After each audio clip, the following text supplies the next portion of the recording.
یہ نصف صدی سے قبل کی بات ہے۔ مشال بہت خوبصورت لڑکی تھی، جنوبی پنجاب کے قصبے کی رہنے والی۔ اس کا تعلق ایک سردار گھرانے سے تھا۔ اس کے ماموں کے انتقال کے بعد اس کے بیٹے بالاج بخت کو سردار تسلیم کر لیا گیا، تو مشال کی منگنی بالاج سے کر دی گئی تھی، حالانکہ وہ شادی شدہ اور ایک بچے کا باپ بن چکا تھا۔ اس کے باوجود اس کے دل میں مشال کی محبت مہکتی تھی۔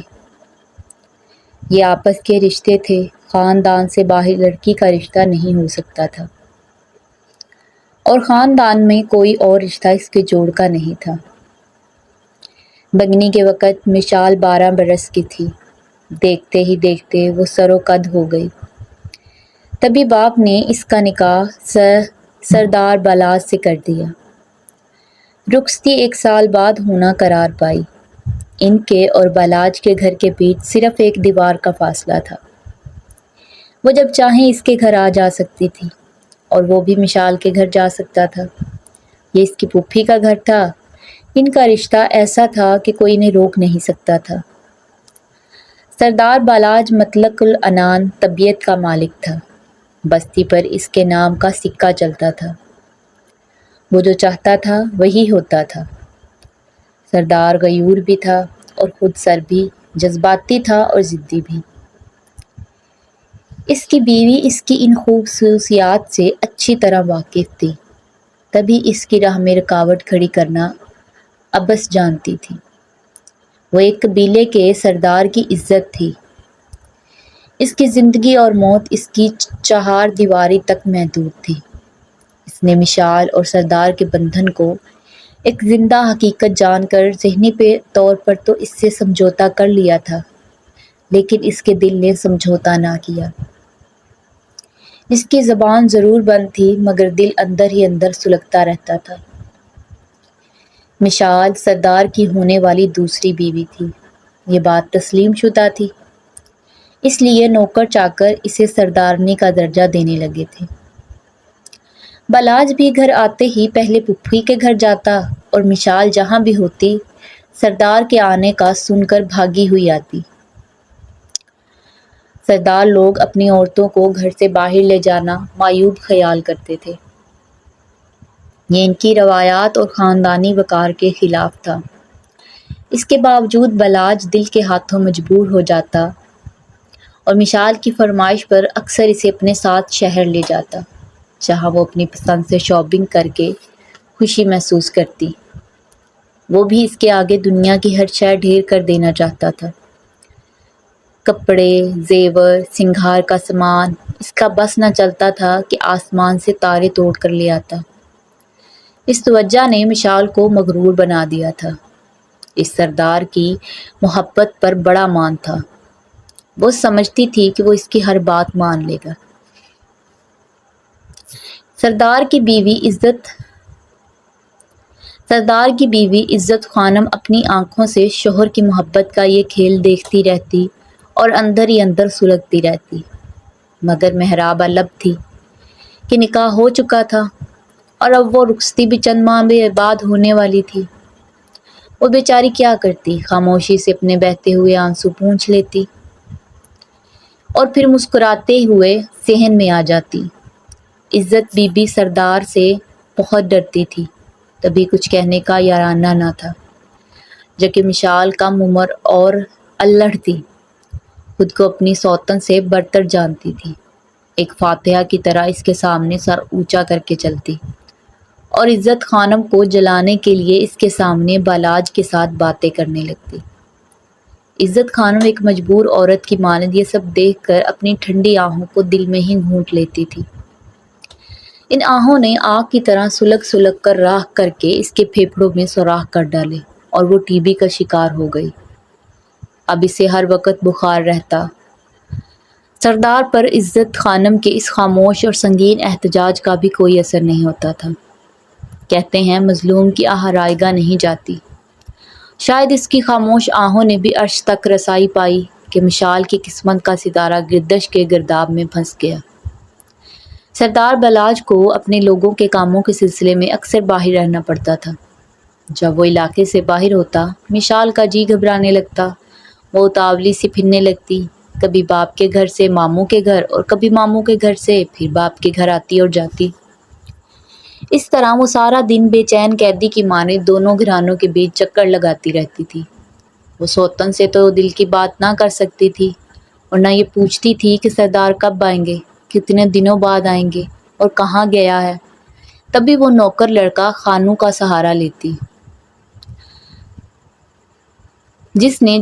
جس نے جنم ہی سردار کی حویلی میں لیا تھا۔ یہ دونوں نسلوں سے سردار کے وفادار چاکر تھے۔ خانو بلاج بخت کے گھر کے صحن میں کھیل کر بڑا ہوا تھا۔ اس کی پرورش بھی اسی گھرانے میں ہوئی تھی۔ سردار کے گھرانے کی خواتین اسی سے پردہ نہ کرتی تھیں، لیکن وہ اب میں برس کا نوجوان ہو چکا تھا۔ تبھی سوائے اشد ضرورت اسے گھر کے اندر قدم رکھنے کی اجازت نہیں تھی۔ جب گھر کی خواتین کو باہر سے کچھ منگوانا ہوتا یا کوئی بات کہنی ہوتی تو وہ اس سے دروازے کے پیچھے سے کلام کر سکتی تھی۔ ایک روز انتہائی بوریت کے عالم میں جب کہ سردار کسی دوسرے علاقے میں گیا ہوا تھا، مشال نے دروازے پر کسی کی آواز سنی اور دوڑی ہوئی در پر پہنچی۔ اسے معلوم تھا کہ یہ خانو کی آواز ہے۔ اس نے پوچھا، خانو کیا بات ہے؟ سردار صاحب کہاں گئے تھے؟ کہ وہ اپنے کسی دوست کی دعوت میں جا رہے ہیں اور 2 روز بعد آئیں گے۔ گھر میں بتا دو۔ ٹھیک ہے خانو، میں بڑی بیگم کو بتا دیتی ہوں۔ اس دن مشال کو معلوم ہو گیا کہ یہ چاکر لڑکا کتنا اہم ہے، کیونکہ اسے سردار کے بارے میں باہر کی ہر بات کی خبر رہتی تھی۔ اب جب سردار باہر ہوتا اور مشال کا جی گھبرانے لگتا تو اسے خیال آتا کہ خانو سے بات کر لے۔ وہ بڑی بیگم سے تو بات کر کے اپنا دل کا بوجھ ہلکا نہ کر سکتی تھی۔ اب صرف نانی رہ جاتی تھی، جو ایک بوڑھی عورت تھی۔ اسے تو کھانسی چین نہ لینے دیتی تھی۔ اس کے پاس بیٹھنے سے مشال کا جی اور بھی ماندہ ہو جاتا تھا۔ اب صرف ایک ہی فرد خانو بچا تھا، جو اس سے صرف 2 سال بڑا تھا۔ وہ گھر کے اندر نہ آ سکتا تھا، مگر دروازے پر کھڑے رہ کر بات تو کی جا سکتی تھی۔ مشال اس سے پردہ نہیں کرتی تھی، تبھی بے خوف ہو کر ملازمہ کے ذریعے اسے ڈیوٹی میں بلوا کر بلاج کے بارے میں پوچھتی کہ وہ کہاں گیا ہے اور کب لوٹے گا۔ وہ لڑکا بھی سردار کی سرگرمیاں مشال کے گوش گزار کر دیا کرتا۔ اس طرح خانو اس کے کافی نزدیک ہو گیا، یہاں تک کہ جب اسے بلاج کے بارے میں زیادہ تجسس ستاتا، اسے گھر کے اندر پتھارے والے حجرے میں بلا لیتی۔ یہ کمروں سے متصل لیکن بیرونی دروازے کی جانب ایک ایسا کمرہ تھا جو سردیوں کے موسم میں آگ تپانے کے لیے استعمال ہوتا تھا۔ یہ لوگ اس کو پتھارا پتھاری کہتے تھے۔ جب گھر والوں کا جی مل بیٹھنے کو چاہتا، اس کمرے میں بیٹھ کے آگ بھی تپاتے اور گپ شپ بھی کرتے۔ خان کا حقہ بھی یہاں دھرا رہتا اور ضرورت پڑنے پر کمرے کے درمیان چولہے میں انگارے دہکا کر اس پر قہوہ بھی بنایا جاتا تھا۔ جب باپ گھر پر نہ ہوتا تو وہ نوکرانی سے کہتی کہ خانو کو اندر بلا لو۔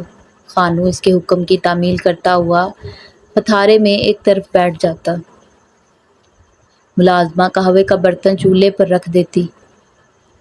مشال ہاتھ تپاتی جاتی اور سردار سے متعلق کرید کر خانو سے باتیں بھی پوچھتی جاتی۔ وہ اسے بتاتا کہ کون سا معاملہ آیا اور سردار نے کیا فیصلہ کیا، جرگہ کب ہو رہا ہے اور کس وجہ سے بلایا جا رہا ہے، بستی میں کس کس کا جھگڑا ہوا، کس نے کس پر گولی چلا دی تھی۔ مشال کے دل میں کوئی کھوٹ اور برائی نہ تھی، اس کو تو بس باہر کی خبریں جان کر مزہ آتا تھا۔ یہ باتیں اسے بڑی دلچسپ لگتی تھی۔ غرض کہ خانو ایک چلتا پھرتا اخبار تھا اور یہی چیز تھی جس کی کشش میں وہ خانو کو پتھاری پر بٹھا رکھتی تھی۔ مشال کو معلوم تھا کہ اس کا والد خانو سے باتیں کرنے کی اجازت نہیں دے گا اور نہ سردار کو یہ بات اچھی لگے گی، تاہم وہ ایک بے خوف لڑکی تھی۔ شاید اسے اپنے والد اور سردار دونوں کی محبت پر کچھ زیادہ ہی اعتماد تھا۔ ملازمائیں دبے لفظوں اسے منع کرتی تھی کہ وہ خانو کو پتھاری پر نہ بلایا کرے، کسی وقت بھی کوئی آفت آ سکتی تھی۔ مگر مشال کہتی تھی کہ کچھ نہیں ہوگا، بابا اور سردار بلاج بخت کو خانو پر بھروسہ ہے، وہ اس کو اپنے بچوں کی طرح چاہتے ہیں۔ تاہم میں تم کو تاکید کرتی ہوں کہ ان دونوں کو نہیں بتانا کہ میں خانو کو پتھاری پر بلا کر بات کرتی ہوں۔ وہ اکیلی پتاری پر خانوں کے ساتھ نہیں بیٹھتی تھی، اپنی خاص خادمہ کو بھی ساتھ بٹھا کر رکھتی۔ اس کو کہہ رکھا تھا کہ جو ہی بابا جان یا سردار کے آنے کی آہٹ سنے فوراً مجھے بتا دینا، میں خانوں کو باڑے میں جانے کا کہہ دوں گی۔ عزت خانم بھی اس بات سے اندیشوں میں گھری رہتی تھی۔ وہ مشال کو تو نہ روک سکتی تھی، لیکن اس نے ملازمہ کو سختی سے تاکید کی ہوئی تھی کہ خبردار سردار کو اس بات کی بالکل بھی خبر نہ ہونی چاہیے۔ ان کی زبانیں تو ازیں خود بند تھی، ان کی عجب مجبوری تھی۔ وہ مشال کو روک سکتی تھی، نہ ہی مالک سے کچھ کہہ سکتی تھی، لیکن آنے والے کسی بڑی گھڑی سے خوف زدہ ضرور رہتی تھی۔ خانوں کا خالہ زاد بھائی جھلو بھی اسی خاندان کا پرانا نمکخوار تھا۔ اس کو خانوں اور مشال کا یہ میل جول بالکل پسند نہ تھا۔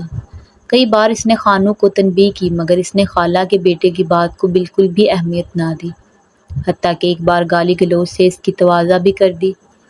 اس پر جھلو نے قسم کھائی کہ میں نے تم کو سردار کی گولی سے نہ اڑوایا تو جھل خان میرا نام نہیں۔ خانوں بولا، جا بہت دیکھے ہیں تیرے جیسے حاسد۔ مشال بی بی چھوٹی سردارنی ہے، اس کا حکم ماننا میرا فرض ہے، مجھے اہمیت دیتی ہے تو کیوں جلتا ہے؟ میں جلتا نہیں، مگر تجھ سے 30 برس بڑا ہوں، جو رواج ان کے ہیں تو نہیں جانتا، میں جانتا ہوں۔ تیری یہ وفاداری کسی دن تجھے موت کی جانب لے جانے والی ہے۔ چپ کر جا نمک حرام، سردار کی عزت پر الزام دھرتے تجھ کو شرم نہیں آتی؟ موت کی سزا ان کو ہوتی تو جو بد چلنی کرتے ہیں، اور ہم بد چلن نہیں ہیں۔ چلو اب تیش میں آ گیا۔ جھلو اب تیش میں آ گیا، جواب دیا کہ یہ تو وقت بتلائے گا کہ نمک حرام میں ہوں یا تو۔ نمک حرام میں ہوں یا تو؟ اب یہ جھلو نے اپنا فرض سمجھ لیا کہ جس روز مشال خانوں کو بلا کر باتوں میں مشغول ہوگی، وہ سردار کو اطلاع کر دے گا۔ اگلے روز جب سردار کسی جھگڑے کا فیصلہ کرنے دوسری بستی جا رہا تھا، جھلو نے دبے لفظوں میں خواہش ظاہر کی کہ وہ بھی ساتھ جانا چاہتا تھا، لیکن اب نہیں جائے گا، کیونکہ جھل خان تم تو ہمیشہ میرے ساتھ چلتے ہو۔ آج کیا ہوا ہے؟ اس نے کہا، جان بخشی چاہتا ہوں، کہنے کا مجھے ہے حوصلہ نہیں ہے۔ بولو، تم میرے خاص وفادار آدمی ہو، ڈرو مت، جو بات کہنا چاہتے ہو بے دھڑک کہہ دو۔ جناب، نمک حراموں کی سزا موت ہونا چاہیے۔ تم کہنا کیا چاہتے ہو؟ جناب، کتے کی ذات شفاف پانی کو ناپاک کر دیتی ہے۔ سردار غصے سے تھرا اٹھا۔ کیا کہہ رہے ہو؟ صاف کیوں نہیں کہتے؟ جناب، خانوں اور چھوٹی بی بی صاحبہ کا کوئی میل جول نہیں ہے۔ آپ کے جانے کے بعد اکثر وہ گھر کے اندر جاتا ہے۔ اگر یہ بات سچ نہ ہوئی تو جان لے کر تیرا ہی سر قلم ہوگا۔ جناب، میں حاضر ہوں، جھلو نے سر جھکا کر کہا۔ آج آپ 2 گھنٹے بعد تشریف لائیں، آپ کو سامنے والے موڑ پر ملوں گا۔ اچھی طرح سوچ لے جھل خان، سردار بات غلط ہوئی تو میرے بدن کے ٹکڑے چیل کوے کھائیں گے۔ بلاج بخت خان کے گھر سے نکلتے ہی جھلو نے خانوں کی نگرانی پر خود کو معمور کر لیا۔ سردار کو گئے آدھے گھنٹہ گزر گیا تو ملازمہ خانوں کے ٹھکانے پر گئی، جو دھوپ میں چارپائی ڈالے لیٹا ہوا تھا۔ ملازمہ نے اسے دور سے اشارہ کیا اور وہ واپس حویلی میں چلی گئی۔ خانوں فوراً اٹھا اور بیرونی دروازے پر پہنچا۔ اس نے دستک دی، وہ پتھاری والے حجرے میں بلوا لیا گیا، جہاں وہ ایک طرف چوکی پر بیٹھا گیا۔ ملازمہ نے قہوے کی کتلی چولہے پر رکھ دی تھی۔ سردار صاحب کدھر گیا ہے؟ مشال کا پہلا سوال تھا۔ پاس والی بستی میں ایک جھگڑے کا فیصلہ کرانے۔ کب تک واپسی ہوگی؟ غرض اسی طرح کے سوالات کا سلسلہ حسب معمول جاری ہو گیا کہ کہیں خان کسی اور عورت کی طرف تو مائل نہیں ہے۔ اتنے میں قہوہ تیار ہو گیا۔ مشال کے حکم پر خادمہ نے قہوے کا پیالہ اس کے آگے رکھا۔ وہ چھوٹے چھوٹے گھونٹ لینے لگا۔ بولا، بی بی صاحبہ، جو کچھ پوچھنا ہے جلدی پوچھ لو۔ کل سردار نے میرے ذمہ کچھ کام لگایا تھا، مجھے ان کے آنے سے پہلے وہ کام کرنے ہیں۔ وہ دوسری بستی گئے ہیں، اتنی جلدی آنے والے نہیں۔ تم بیٹھو، مجھے تم سے کچھ اور باتیں پوچھنی ہیں۔ اتنی کیا جلدی پڑی ہے آج؟ سردار کی طبیعت افسردہ تھی۔ گھر سے روانہ تو ہو گیا، لیکن بیچ راستے سے واپس مڑا اور گھر کی طرف منہ سفر ہو گیا۔ ملازمین کام کاج میں مصروف تھے۔ نانی اپنے کمرے میں چلی گئی۔ اکیلی رہ جانے پر مشال کا جی گھبرایا۔ وہ چولہے کے پاس بیٹھی آگ سینک رہی تھی۔ خانوں آیا تو اس نے جوتے دہلیز کے باہر ہی اتار دیے۔ وہ قہوہ پی چکا تھا۔ آج اسے انجانا سا خوف محسوس ہو رہا تھا۔ وہ جلد یہاں سے چلا جانا چاہتا تھا۔ جب وہ جانے کو اٹھنے لگا تو اچانک ہی مشال بھی اٹھ کھڑی ہوئی۔ اس کی شال پاس رکھے سردار کے حکے کو لگی اور حکا گر گیا۔ تبھی اس نے حکا اٹھا لیا اور خانو سے کہنے لگی، اس کا پانی گر گیا ہے، تم اس پر نیا چلم رکھ کر پانی بھی بھر دو۔ کیا تمہارے پاس نیا گل ہے؟ جی ہے ابا حکا پیتا ہے، میں ابھی لاتا ہوں۔ دوڑ کر باہر گیا اور گل لے آیا۔ گل دیتے ہوئے اس نے مشال کی طرف دیکھا جہاں اولواؤں کی روشنی نے چراغاں کر رکھا تھا۔